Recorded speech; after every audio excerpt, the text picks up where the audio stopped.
9월 7일 오늘의 묵상입니다. 오늘 우리가 함께 나눌 하나님 말씀은 예레미야 1장 11절부터 19절까지 말씀입니다. 여호와의 말씀이 또 내게 임하니라.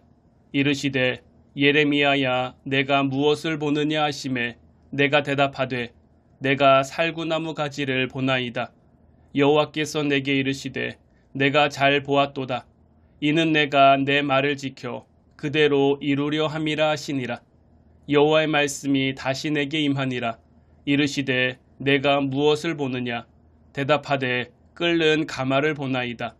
그 윗면이 북에서부터 기울어졌나이다 하니 여호와께서 내게 이르시되 재앙이 북방에서 일어나 이 땅의 모든 주민들에게 부어지리라.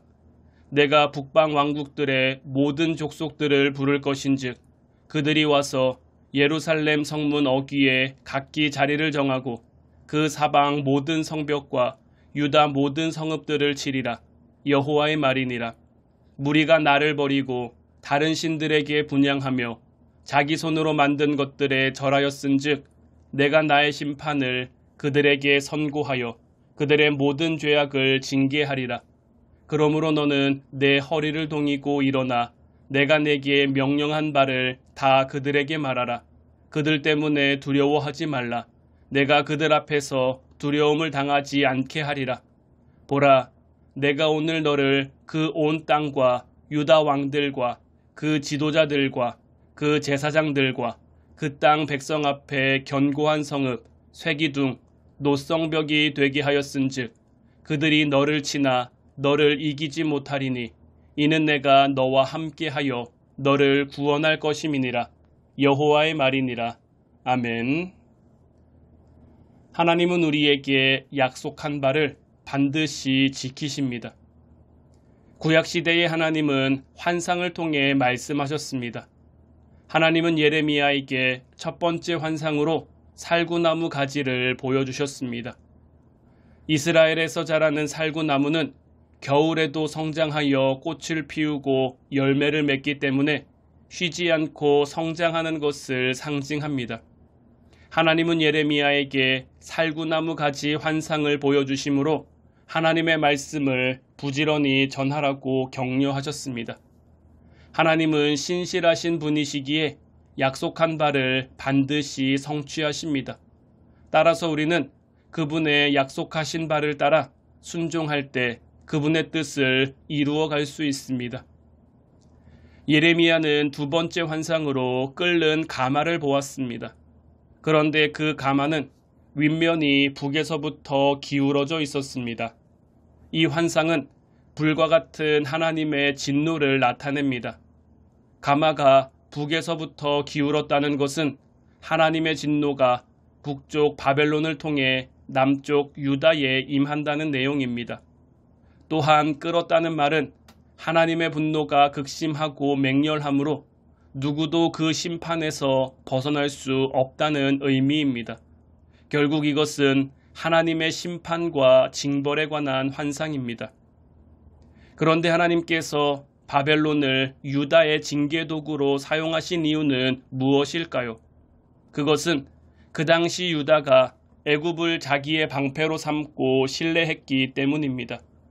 유다가 하나님보다 피조물인 애굽을 더 믿고 의지했기에 바벨론을 사용하여 유다를 징계하신 것입니다. 그러므로 우리는 하나님보다 세상의 조건이나 환경을 더 의지하는 어리석음을 범하지 말고 그분을 신뢰하는 삶을 살아야 합니다. 마지막으로 중요하게 기억해야 할 포인트가 있습니다. 하나님께서 환상을 통해 심판의 내용을 보여주신 것은 그분께서 모든 상황을 주관하고 인도하고 있음을 알려주시는 것입니다. 그래서 우리는 우리에게 일어나는 모든 것이 비록 저주와 같이 경험되어지는 최악의 일이라 할지라도 하나님의 뜻 안에서 모든 것이 이루어짐을 믿고 그분을 더욱 의지해야 합니다. 환상을 통해 하나님은 예레미야에게 말씀하셨습니다. 오늘날 우리에게 하나님께서 환상을 통해 말씀하신다면 여러분들은 어떻게 반응하고 어떻게 행동하시겠습니까? 우상을 숭배하는 것은 어리석은 짓입니다. 유다 백성은 하나님을 버리고 다른 신들에게 분향하며 자기 손으로 만든 것에 절하였습니다. 그들은 하나님을 경배하지 않고 우상을 숭배하였기 때문에 하나님의 징계를 받았습니다. 우상은 하나님보다 더 사랑하는 모든 것입니다.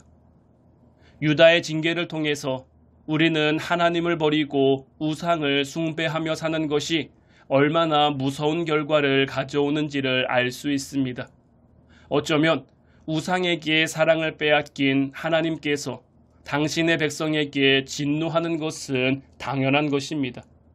그러므로 우리도 이스라엘이 섬겼던 눈에 보이는 우상뿐만 아니라 육신의 정욕, 안목의 정욕, 이생의 자랑을 하지 않도록 조심해야 합니다. 예레미야는 허리를 동이고 하나님이 그에게 명하신 모든 말씀을 유다 백성에게 선포하였습니다. 그가 허리까지 동인 이유는 하나님으로부터 받은 사명을 신속하게 행하기 위함이었습니다. 또한 그는 하나님의 말씀을 전할 때 그 말씀을 소홀히 취급하지 않았고 대충 전하지 않았으며 하나님의 뜻대로 완전하게 전했습니다. 그러므로 우리도 예레미야처럼 신실하고 완전하게 행동할 수 있어야 합니다. 우리는 하나님의 말씀을 전할 때 두려워할 필요가 없습니다.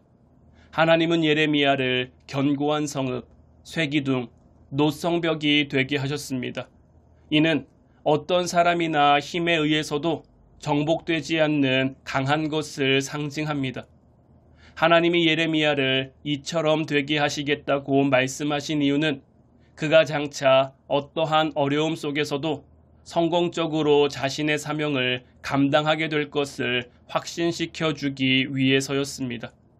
결국 예레미야는 이 말씀을 통해 위로와 힘을 얻고 그에게 주어진 사역을 신실하게 감당하였습니다. 오늘날도 마찬가지입니다. 하나님은 지금도 우리와 동행하고 우리의 구원자가 되어주시기에 어떤 사람도 어떤 세력도 우리를 무너뜨리지 못합니다. 우리는 순전하게 주님을 신뢰하며 우리에게 맡겨진 사명을 달성하기 위해 달려가기만 하면 됩니다. 여러분들에게는 하나님보다 더 높이는 것이 있습니까? 육신의 정욕, 안목의 정욕, 이생의 자랑에 사로잡혀 있지는 않으십니까? 오늘도 주님을 우리의 중심에 모시고 살아가는 화운 성도들이 되기를 주님의 이름으로 축원해 드립니다.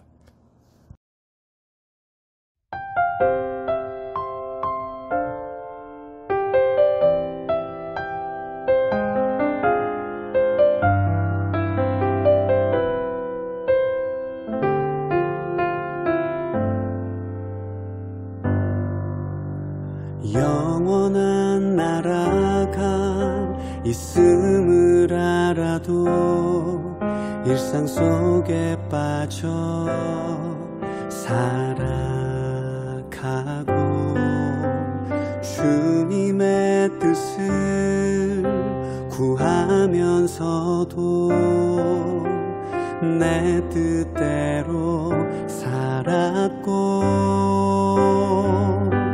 주님과의 친밀함을 원하면서도 주님과 함께 걷지 않았고 사랑해야 함을 알아도 나를 내어주지 않았네. 나는 이렇게 소망 없는 사람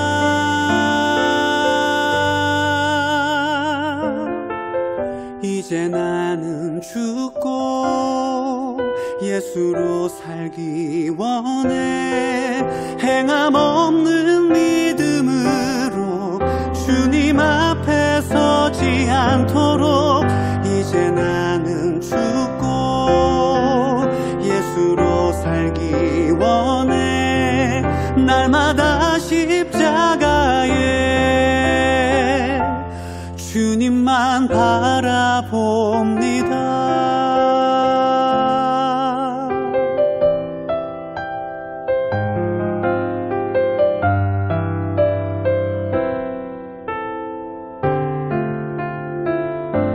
주님과의 친밀함을 원하면서도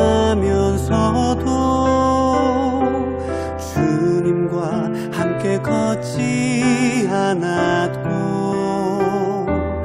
사랑해야 함을 알아도 나를 내어주지 않았네.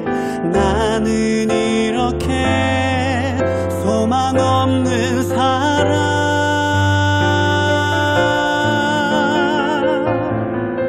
이제 나는 죽고 예수로 살기 원해. 행함 없는 믿음으로 주님 앞에 서지 않도록. 이제 나는 죽고 예수로 살기 원해. 날마다